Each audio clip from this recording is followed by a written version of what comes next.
Hi guys, it's Alex here with Recombo, and I have here the Samsung Galaxy S3 and the LG Nexus 4, two of the most powerful phones of 2012, the S3 being the best-selling phone of 2012 and the Nexus 4 being the first quad-core Nexus device. We're going to see them side by side and see which one has the edge.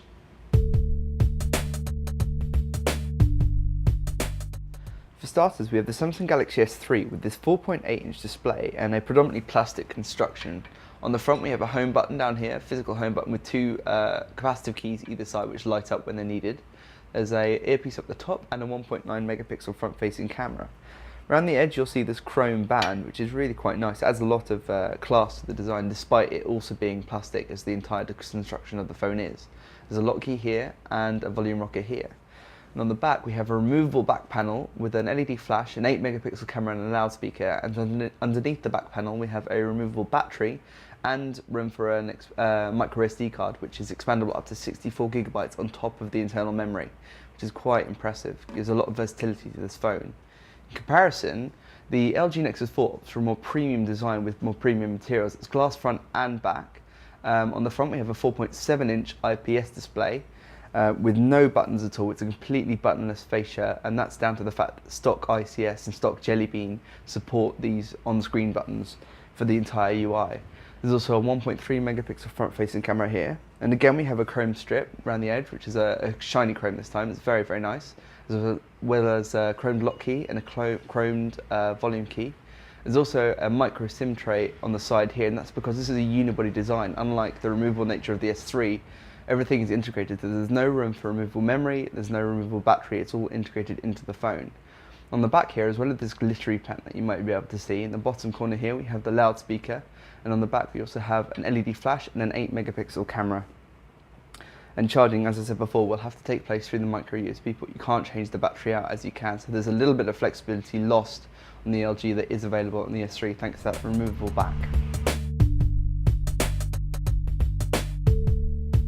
So if I unlock both phones for a second and I put them next to each other, what you'll see is the color reproduction on the Samsung Galaxy S3 is a little bit more vibrant. There's better color reproduction, even though the AMOLED technology used edges towards the blues. It has an emphasis on blue because of the nature of the technology used.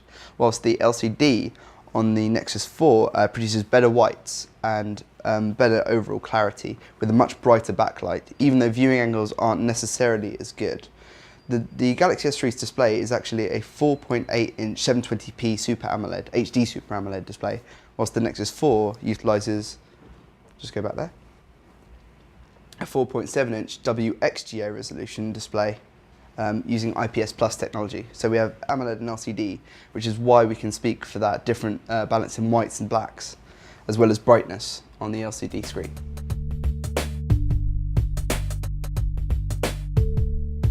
Now on paper, performance-wise, these two phones are very evenly matched. The Samsung Galaxy S3 utilises a 1.4 GHz quad-core processor made by Samsung with a gig of RAM, whilst the Nexus 4 is the second phone after the LG Optimus G to use a 1.5 GHz Qualcomm Snapdragon S4 Pro, which is another quad-core processor and a very hotly anticipated one at that. What's more, it has 2 gigs of RAM compared to the S3's 1 gig. Having said that, usability in both devices is excellent.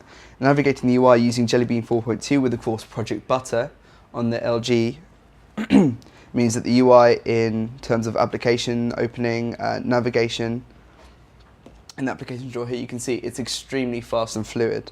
And the usability of stock Android has come a long way since Ice Cream Sandwich. There's a lot more going on just from the stock experience without any additional apps and services needed. Having said that, Samsung have done a fantastic job. The UI isn't quite as smooth, but it's fast enough. You're not going to notice any issues with the navigating the phone, and TouchWiz adds a lot of customizability to the operating system.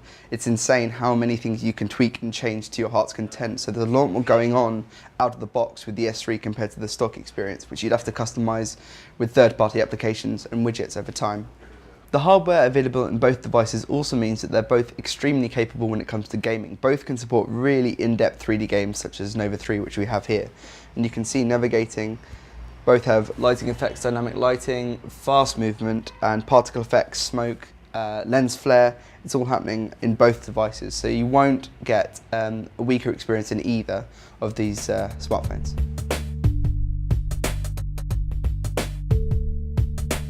It's difficult to say that one of these devices is finitely better than the other. Both have excellent hardware and a really well-rounded user experience, and they'll both age gracefully going into 2013.